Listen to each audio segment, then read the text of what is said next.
Hey, Tony Gas here, popping in for another video. Now, wanting to touch on this because this is something that I'll be honest with you.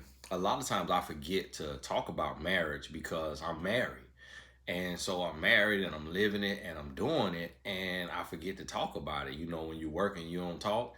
And so I'm working in my marriage, so I forget to speak on it. And I just speak on the topics that people bring to me, that people ask me about. And I'll be honest with you, I'm tired of talking about relationships, but I do it because it comes natural to me. It's very easy to me. And a lot of people ask questions about it. But as soon as y'all where y'all need to be in your love life, please let me know. When I see like 60, 70% of the people say, hey, Tony, I'm good on the relationship, then I'm retiring. I'm retiring. I'm going to talk about something else. I ain't no telling what it'll be. But listen, I want to give you these 4 tips on the way to keep your marriage fresh or hot. I didn't know the word to use, but this is something that I'll be honest with you. Now, what is this? We in November, March, March 30th will make 15 years that I've been married. 15 years that I've been married. And I'm gonna try to explain this to you. And a lot of times, when I've said this before, I remember a lady came in the comments and said, "You need to stop lying. That is not true." I was like, "Wow, I cannot believe this."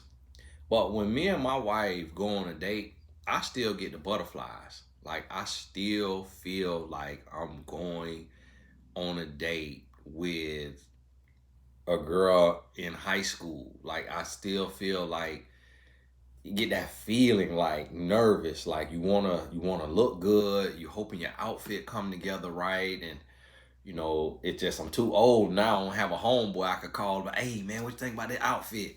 And it's just like trying to put it together. So we actually asking each other, or she just get dressed, and sometimes she'll ask me, sometimes she won't. If you know it look good, you don't ask, but if you don't know, you kind of asking. And then sometimes put a little damper when you put on the wrong shoes, and she like, nah, probably not those shoes, probably this pair of shoes. But I'm not that sensitive. So I asked her, hey, what about this? What about that? But I still feel like that. So what I equate it to, we're going on 15 years of marriage. I will say it honestly, it's like I know my wife and I feel like I know her, but at the same time, it also feels like I've been with her for like a year, meaning it feels that fresh. Meaning at 15 years, I honestly feel like if we could live that long, that I could be with her 100 years and not be tired of her. And you're gonna have those little your fleshly things that pop up to where you and a lot of times women don't understand this part, but as a human, you may somebody get on your nerves, they upset you, they say something, you say something. All that stuff is normal. That stuff gonna happen because you humans. You have personalities, you have mood swings. You're gonna wake up on the wrong side of the bed sometimes. So this a perfect marriage is what you make it, is how you define it. So you could have an argument once a week and still say my marriage is perfect. Because if that's your standard, then that's how you define it. Now, yesterday, me and my wife got into a little riff for probably 30 seconds. And I don't know what it was about. Oh, it was about I did a video and then I talked to her. And I said that um, every day it's a bunch of packages coming here. So every day it's a bunch of packages coming here. And typically she have stuff coming all the time. And I said on the video, I saw a box from Nordstrom, box from Nordstrom, box from Nordstrom. Come to find out, all 3 of those packages was stuff she ordered for me.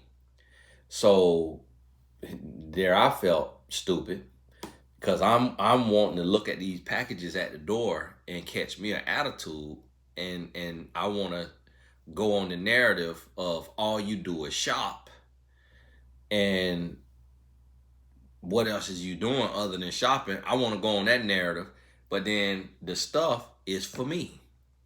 So I go out there. It's three little fans. I'm looking at them right now. That's like the fans that get the germs out of the air. And then it was a box of we going to the Bahamas because y'all know I work with the Baylor basketball team, the men's basketball team. They playing in the Bahamas on Thanksgiving week, so we going there. So it was a box of clothes for me from Nordstrom for the Bahamas, and then it was something else, something else. It was just different clothes she ordered me because I told her just in random conversation I need some new shirts, so I need like some new clothes, and she just got right to it and ordered for me. I'm thinking all this stuff coming in for her. So you see what I mean? 15 years of marriage, we go through that little riff, and this behind the scenes business, this personal business. But I share this just to let y'all know I'm not coming on here trying to paint no picture of, you never gonna have a disagreement, you never gonna have an argument. It's gonna be all roses and peaches and cream, and I get firm in my voice sometimes when I'm talking, and she get firm in her voice. We don't yell, we don't curse, we don't go to bed mad, we don't storm off, slam the door, and go get a hotel. But you're gonna have disagreements. But here's what I found, and this is pulling from my marriage, what I feel like could be universal that could help any marriage, but you have to be intentional about this. And the first tip would be to use your words. Use words. I think a lot of times we just get caught up and we become very lame in our words, and we don't use our words enough. And I think we brush it off too. I brush it off and my wife say, "You look handsome." I brush it off and I don't want to believe it, and that is a low self-image. As I learned from Zig Ziglar, he was like, when you don't like compliments, that means you have a low self-image. He was like, when somebody give you a compliment, you say, "Thank you. Yes, I did do a great job." Not literally, but you need to thank you and really feel that. And so use your words. So every single day, not every day, but at least 5 days out the week, I say to my wife, "Girl, you said, girl, you." Now it's different depending on where you from, depending on what you're gonna say. Okay, Kate, that dress looks stunning on you. Wow, did it hurt when you fell from heaven? Depending on where you from, you're gonna say different stuff. But me, I, mm, girl, you look sassy. Girl, I can't stand. Hey, what is you? Hey, baby, listen. I'm gonna tell you something. When you in this house, put on some sweatpants, cause you walking around with them leggings on. Girl, listen, that thing doing something to me. And then she go to blushing and smiling and trying to, whatever, hush, be quiet, be quiet. But it make her feel good and it lift her spirit. And now she's not a complimenter. That's not her type. She's not a flirtatious woman. She's not that type of woman. So when it comes to words, terms of endearment, I feel like I had probably been with my wife maybe 5 years before she called me babe. You meet some women that first week they talking about boo and hun. My wife is not that type. She was more so like a tomboy is what we called it. That could be an offensive term to some of y'all where you from, but where I'm from, we called her a tomboy. And so she's very athletic. She kind of, not masculine. I don't like to use the term masculine because it's still feminine, but she just not the feminine like us, different types of feminine. She's the type that she wore Jordans. She always had on Jordans or Air Force Ones. And even if she had on a jean skirt, she had on Jordans or Air Force Ones with it. She's not the type to wear heels. She really never wore heels. And she never wore like super revealing or tight clothes like that. She would wear jean skirt, come to like mid thigh with a t-shirt. It got some type of little glitter saying on it. This back in 2005, 2006. And then she played off jeans, jean skirt, jean shorts, khaki pants. She was not the bandage dress type of contoured dress type of person. And so her personality, she played travel basketball. She played on a good high school basketball team. She played volleyball. She ran the bases, for softball. She can't hit or nothing like that, but she ran the bases. Um, she did track, volleyball, basketball, softball. So that's my type of wife. And so when it come to being all sweet and flirtation and all that, she's not like that. So it took her, I feel like, if I'm saying on the early side, it was at least 3 years before she called me babe. And now she'll say babe. And it took her a long time to like fall in love, in love. Like she had that guard up. And so now she says, well, you look handsome. And she may say that, if I get dressed. If I get dressed, she'll say that, I put on an outfit, she'll say it in a little smirk. I honestly, I let it go in one ear, out the other. I don't let it go to my head. It just don't even feel right hearing it. But I have noticed as a man, saying that to her, it boosts her confidence. And here's something that I seen happen. I've seen to where times in her life where her body would not be praised or would not be the ideal in America based on what they promote. And she would be walking, and she's not a naturally confident person. She's not a naturally, she very hard on herself. But from me telling her how beautiful and sexy she is every day, she would be walking around confident. And I just remember as a man, sometimes in my marriage and in my life, I would be like, man, like this could be a time that the world may be judging her or beating up on her. After you have a baby and a woman body change and stuff like that, and women go through that. And the bigger a brand gets, you'll see women, if you go on a page of a woman with a big brand, if she get like weight on her arms or she get weight in her stomach or weight in her thighs, there'll be trolls that say stuff about that.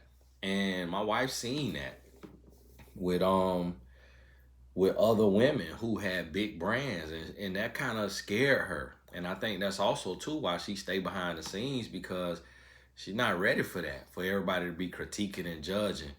And she just living her life. And so, but I saw her confidence boosted and lifted just by me using my words. And so you have to do that, and do it daily, do it regularly in your marriage, to just speak life, speak life into your partner. And not just, I was just going to leave it right there on keeping it fresh, but also not just sexual comments or aesthetics or looks, but about the person. And we struggle with this as humans, but I have to just gather myself. And it may be once or twice a month where I just out of nowhere say, baby, I really want to thank you for all the work that you're doing with our sons, and just who you are, and just the work you put in, and just how hard you go, and you go off a little bit of sleep, and you ripping and you running, you doing like no other woman is doing, no other mom is doing what you're doing on the level that you're doing it.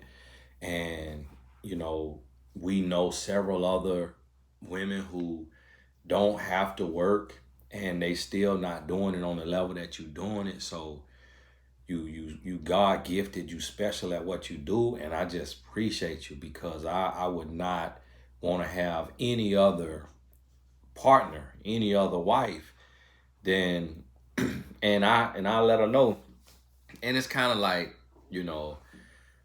a lack of words, but I let her know like I'm okay. I would rather you put the kids first before me because I'm grown. I'm a grown man. Like if you can't make love to me because you drained and tired from the kids, I'm gonna be all right. I'm grown. But my kids, I want their mental health and I want their grades and I want their heart, their spirit, because they ain't gonna be here always. And we still gonna be in our sexual prime because we had kids so young, we still gonna be in our sexual prime when our youngest son go to college.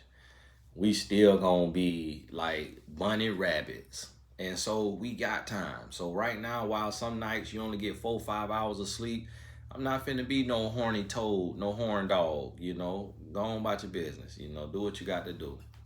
You know what? I forgot my pool guy told me to leave the gate open. And I don't know if it's open. And so I say that to say, I just speaking that is, and this is the thing, I do this.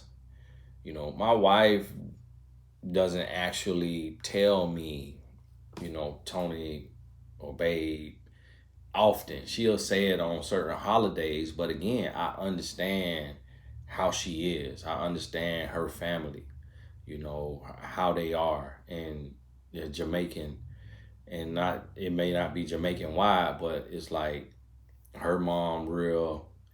They don't even really do two hand hugs. Her and her mama, they do like a little church hug, and her dad now hug, but he was, not at my mom very expressive. She very expressive in every kind of way when she talked to me. So I got her personality, so I'm like that. So I understand that. And then this another key in marriage is you can't just, so as I'm talking about what I do, I may realize as I'm saying this that hey, my wife don't necessarily do that for me. Like she don't necessarily, she'll tell me on a card on Christmas, on Father's Day, thank you so much for sacrificing and doing what you do. Guess what? I would not get tired of hearing that every day. My dad, he used to joke, and if we say something to him like, "Hey, Daddy, them ribs was good," like 10 minutes later, he'll say, "Hey, Tony, now tell me again what you said. What you said about them ribs? I forgot what you said. What you said about them ribs?" And then I said them ribs was good. It was real good. Like just the flavor on. Like I ain't eat no barbecue sauce on. Oh, you ain't eat no sauce on? Oh, what? Look here. So now, what all you liked about him? And he would joke like that with us, but really he was joking, but he was serious because as humans, we need that. We need words of affirmation. That's why Dr. Gary Chapman made that a love language. And so, but it gotta be organic. It gotta be authentic. And my wife, she also know I don't really like gifts. So I feel like too, if she say stuff like that, if I don't really bask in it and say thank you, babe, that means so much to me, and I kind of brush it off, then she's not gonna keep saying it. So this where we have to get to that place to where when we using these words and we saying this stuff, that we actually are hearing it and we embracing it. So not just sexual stuff, oh you look good, oh you sexy, but also thanking our partner for what they do and who they are. Now this a little marriage seminar for y'all couples. Hopefully y'all watching this together. Now the second tip is physical touch. I remember, I never forget, I seen this like it was like a chart or just like a little post, and it was talking about the different cultures and how often they touch. Um, I can't remember if it was in a week or a day, and it was like one of them was like the French or the Italian, and it was like 72 times. And then it was like American was 2 times. The American was like the least. And I showed it to my wife and she was like, yeah, that's crazy, right? And because I realized that in America, I don't know what country you in when you watching this, but in America, we make marriage a business deal. And it's more so about putting income together or putting skill sets together and doing business instead of romance and love. And that is a very terrible thing to do. Love needs to be about love. Romance needs to be about romance. You can't take something that is called love, which is the greatest gift to mankind, and then minimize it to a business transaction, to a business deal, to an arrangement, to an agreement of you do this, I do this, let's come together and let's do this together. Like, that's terrible. It's heartless, it's cold-hearted, it's pessimistic, it's lame, it's lazy. Love need to be about love. So the second tip is physical touch, meaning take the time out. And I look at this and I see me, I got to do better. I got to do better on this because what I do is squeeze booty and thigh. I love squeezing my wife booty. Every time I pass her, I get me a handful. But it's still a touch. Now, it's maybe not the most romantic touch, but she done got used to it. She don't jump, she don't move, she don't. But I get me a handful, and sometimes I got to get me 2 handfuls, and sometimes I just got to sit there and just squeeze, and then sometimes I get my little bounce in there. And then sometimes I wrap around her, and I get them headlights and just go and I'm touchy. I'm a touchy person. I remember my mama said that when I was growing up, because I used to always sit by her. I'll sit beside her, and when she started putting on weight, I used to love just squeeze that little meat on the back of her arm. And I heard her say to somebody, she was like, this boy is so touchy. I do not want to see him with no girlfriend. And that's my personality. And so with my wife, I'm always touching on her. If she in range, if we driving in the car, I'm squeezing on that thigh. I'm rubbing up and down that thigh. And I realized that physical touch has kept our relationship fresh as well, because like they say with a baby, if you have a baby and that baby don't get touched, that baby will die. We need that physical touch. And that physical touch is not just in the bedroom, it's also, kissing. I here recently over the last few weeks, my wife kind of tall, so it's a little annoying for me because I almost got to get on my tippy toes to like kiss her on the neck right there, because I thought I was 5'10", but I feel like I'm shrinking. So, and I do got a bad back. I could be losing some height with the bad back, but I'm thinking I might be 5'9". Man, yesterday, he was like, how tall are you? Because we talking about my son waiting on his growth spurt. He was like, how tall are you? Like, 5'8", 5'9"? Man, I'm 5'8". Man, you don't get out of here. The man don't upset me thinking about it. The man made me cut my height down. I said 5'9.5", because he came in 5'8". I'm like, man, don't need. And he probably 6'1", so he trying to take a jab. I say, man, you don't get out my face, talk about 5'8". Now, God bless y'all brothers at 5'8". Now, ain't nothing wrong with you now. Ain't nothing wrong with you now. But you know how men, we be teasing about that. And I remember when I met one of my clients in Los Angeles, the young lady was 5'3". And she gonna look at me, you're short. What the real? I'm short. And so, but now when I wrap around my wife, I try to kiss on the neck. She got a bunch of hair, so I be kissing the hair basically.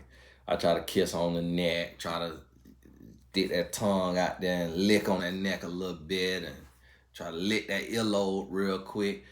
Just the physical touch. Or I go up to her and I grab her shoulders and just massage her shoulders. Anytime I'm walking behind her, I'm either get my hand full of booty or I get my hand full of booty, but then I massage her shoulders.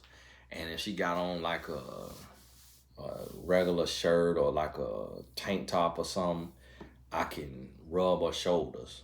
I rub down her arms. And what I notice is that whenever I touch her, she get the chills. And it reminds me about the importance of physical touch, of just touching each other, you know. A woman, if and it could be playful touch, you know. Now, one thing I do not enjoy is my wife slap my booty real hard, and when I pass her, so it don't do nothing for me like that. Now, if she massage my scalp, you know, if she massage my beard, you know, you always, when hair growth, when your hair growing, it always have a little itch to it. If she massaging my beard,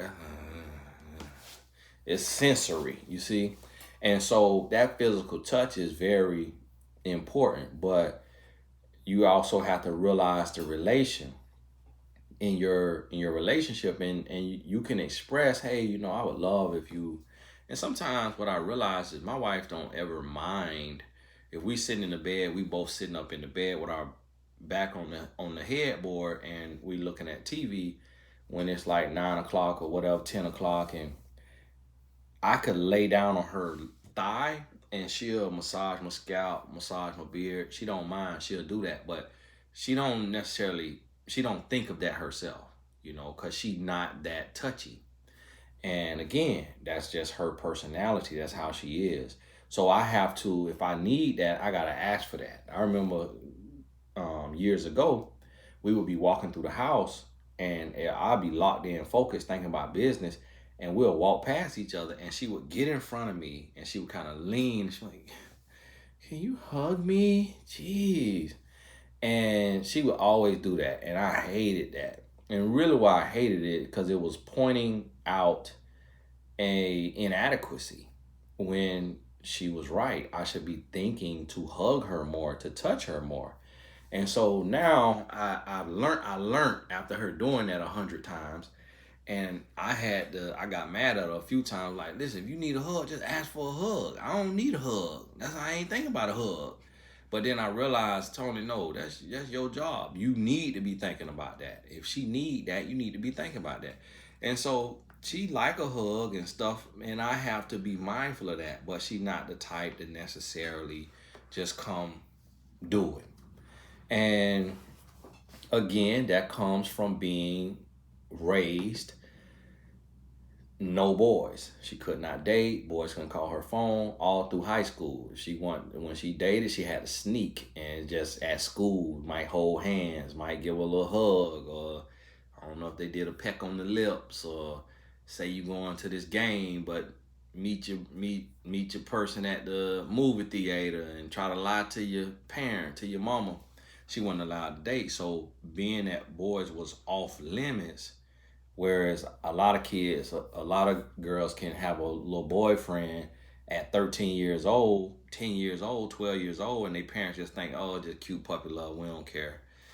My wife couldn't do that. So not being around men like that, and it just, that shows up. So I have to be mindful of that. And I'm saying this so you could be mindful in your relationship of your partner's upbringing and their experiences and what they have gone through, so that you don't just look at it as, oh, he or she doesn't love me. It's, they have personality traits, they got history, biography, and things that make them be how they are. So you got to understand that. Now, the third tip is focused conversation. Now, this right here is, I feel like this is maybe the most important, but it's nothing like having a conversation and being completely locked in and just talking about everything as if it's the most important topic in the world. And the prime example is, I just shot a video, and in between that video and this video, my wife came home, and she came to my office door, and she was talking about the state cross country. Our son's school, the girls team, won first in the state. And one of the dads, I know one of the dads because I'm part owner. I own 5% of his company because I help him launch it, help him get it off the ground. And so his daughter is a superstar on the cross country team. So my wife, she let me know. So I wrote him, hey, congrats on that state championship. And so we sitting here talking, and we had a good, intense conversation that went from here to the kitchen to the bedroom about cross country.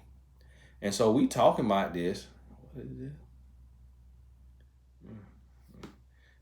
Got a text me. I need to see something.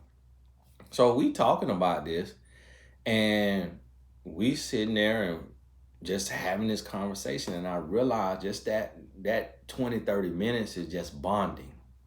It's just bonding. And we do this every day about, and listen, it's about any and everything. Any and everything. I mean, it'll be 20 minutes talking about the Hill coffee. This is an ice caramel macchiato that my wife brought me home, and she bring me one of these. I don't need to be having one of those. I'm trying to lose me some weight. But she bring me this home, and that's one of our bonding things. You know, she brought me a Wendy's breakfast sandwich home, you know, and when she dropped the kids off at school, she swang through and get me a coffee and a breakfast. That's a bonding thing. She come on and we talk. When I finish this video, I'm going to take another break, go in the room, because she's sitting there, you know, with TV on, probably reading a book on her phone, and we'll talk some more about the game coming up tonight. Son got a game and a tryout, so we'll talk about that.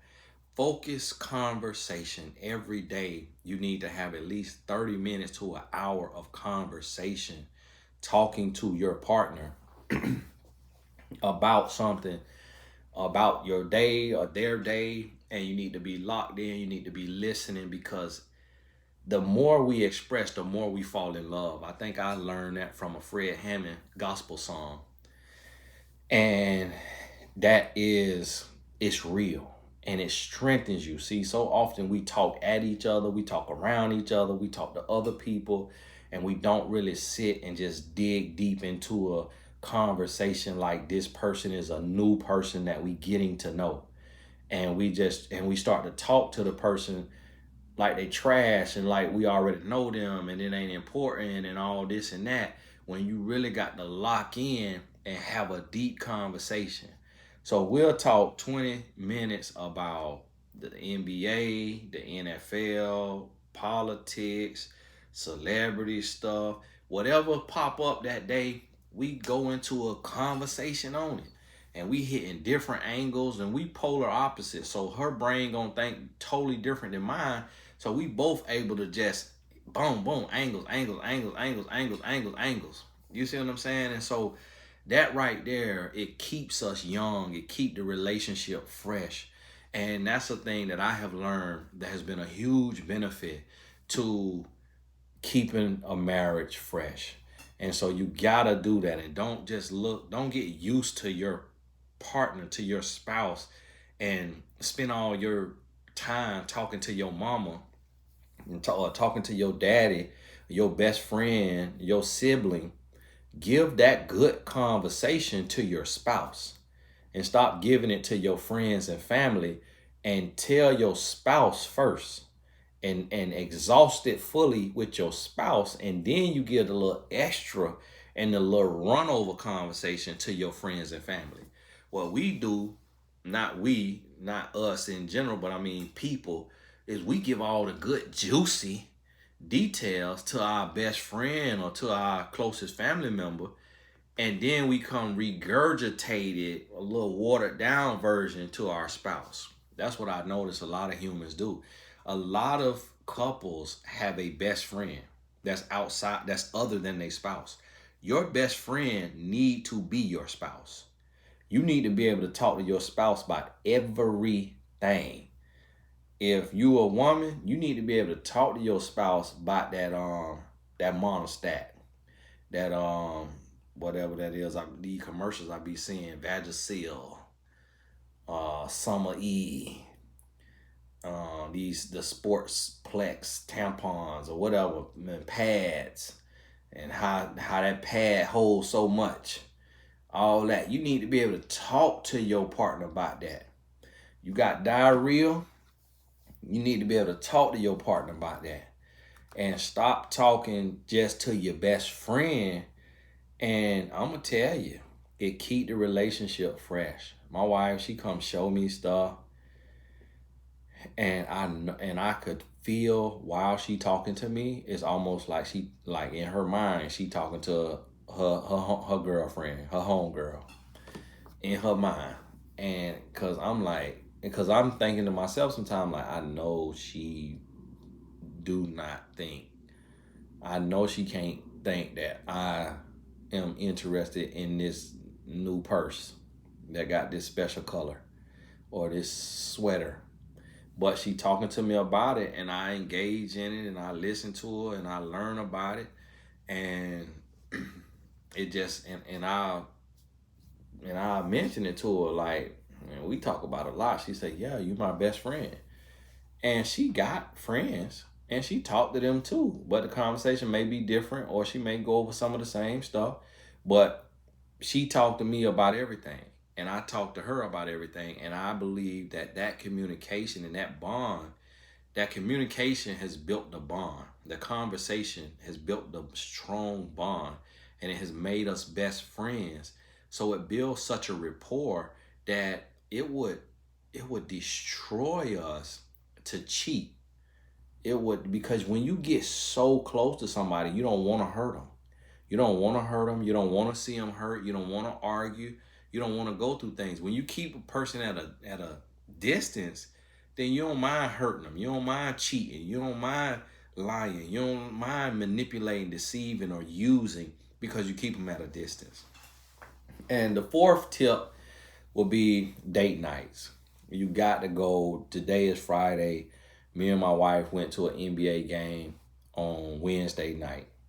I had my mentee, my partner, he drove our son to practice. He drove our Sprinter. And so my son could sit in the back, to give him a little distance and do his homework. And then that way, when he practicing for 2 hours, my mentee could sit back there in the Sprinter and do his work. And he said he was able to do all his work. And so just like that, me and my wife, we went on that date. And we'll do that, next month we flying to DC for the premiere of a little show I produced that y'all get to see here. It's low budget, and it's new actors and all of that. It ain't no Hollywood, nothing. But and that'll be a little date. And not long ago we just did that. We went somewhere together that was quick in and out. And we had to get coverage for the kids. But we try to date, if we can, we try to go on a date every week. The goal is to do at least one date night every week, and not just in the house on Netflix. Of course, we had to do that for a whole year, but get dressed, get in your best outfit, put your cologne, your perfume on, put your makeup on, ladies, fellas. I hope you don't want no makeup, but hey, to each their own. Put your makeup on, ladies. And if you wear makeup, if you don't wear makeup, okay. But you get dressed, you looking nice, and you go on a date. What me and my wife love to do is the movie theater that has where you order dinner. And here it's called Cine Bistro. And so we go there, and you got to be there 30 minutes before. And so it take us 30 minutes to get there. So we get to talk that whole 30 minutes. My wife loved 90s hip hop and R&B, or 2000s. And so she'll get that playlist and she'll play that. She be knowing every word and dancing the whole way. I'm not into that. So I'm just kind of watching her have a concert. And I mean, it's cool. It get her very excited, and she just be in such a mood, feeling good. And then we'll talk in between, or we get there, and then while we waiting, we could be talking. Now that we done been together, we don't have to just go on a dinner date where we just talking for 2 hours, because we done been together a long time. But just getting out the house, getting dressed, it just keep it fresh. Your brain releasing them endorphins. You feeling good, and you get to step out. And a lot of times people will talk to us and it'll be like, "Oh, y'all newlyweds?" And because we look, younger, we don't look that young, but we look young enough. or they'll just see us out and we dress and the way we moving and the way we kind of act and our energy and be like, oh, y'all newlyweds? I'm like, no, we've been married 14 years. What?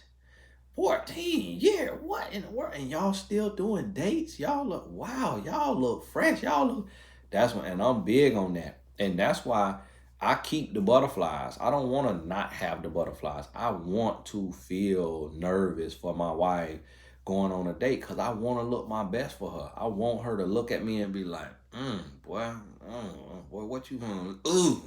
I want her to feel like that because we got a lifetime together. So you don't want a year to feel like 10 years. You want a year to feel like a day. So that if God grace us, we have 14 years. I'm 37, she 35. So if God grace us to live to 90, that's 55 more years for her. That's 55 more years to her. If I could live to 92, 55 plus 14, 65, 69 years, my wife will have been married for 69 years. And the only thing that we both done made mistakes and did stuff we shouldn't have done in our marriage in the first 2 years, 3 years of marriage, where we going back and forth and you say stuff and do stuff and you go through everything that every couple goes through. You know, it was not always where we are now. We had to work through that. But the only thing that'll cause us to get a divorce now is nothing about the past. It's nothing somebody could come out with some receipts or, oh, this right here happened. This right here happened. That's water under the bridge. That's hearsay. That's he said, she said. The only thing that'll make us get a divorce is if we cheat now. If I cheat, if she cheat, if I go to getting physical, she go to getting physical, cheating or abuse. That's pretty much the only thing that's going to get us, or lies. But we done been together so long, it's no reason to do that. It's like you know each other, you love each other, you best friends. Now it's smooth sailing. Got all the little childish, petty stuff out the way when we was in our early 20s. Now it's smooth sailing. And we didn't go through like what you used to seeing people go through, but it still was stuff you got to overcome. How you talk to each other, how you treat each other, how you respect each other, things of that nature. And those things could end the relationship early on. We weather those storms. So now it's smooth sailing. So it's no reason. I cannot fathom. I don't even speak of like if we divorce or if this happened, if that happened. I know we human. You can't put nothing past a human. But at the same time, I feel like that we wise enough, we smart enough, we strong enough. And if we stay locked in, we stay connected, we keep doing what we're doing, that we will be able to ride on into the sunset. And I wish we could live long enough to set like a record of how long we've been married. Because for me, that's what I'm taking pride in right now. And just every time we get another year under our belt, like the thing I'm most proud of is being a millennial and having been married 14 years, almost 15 years as a millennial. Like that's what I'm most proud of. Like, and so for me, the thing I'm gonna hang my hat on when the Lord called me home is how many years I was married. I'm not gonna hang my hat on how many books I wrote, how many lives I touched, how much money I made. I'm gonna hang my hat on how many years I was married. That's gonna be my greatest accomplishment, because I feel like it's nothing greater as a human than to be able to live with another human 24 hours a day, knowing personality differences and human quirks, and make it work. I think that's the greatest accomplishment that we'll have as humans, is being able to make it work with another human being 24 hours a day, 7 days a week. So, hey, that's 4 tips. Of course, the list can go on and on and on. And, stay tuned. One day I'm going to do a marriage seminar on Zoom that we could come on and do. And I know y'all say, oh, can your wife be on there? Probably not. Probably not. It's just not her thing. It's just not her thing. She don't feel a call into it, and she had no desire. So I just got to bring the message until she feel ready. So, hey, God bless you. We'll talk soon.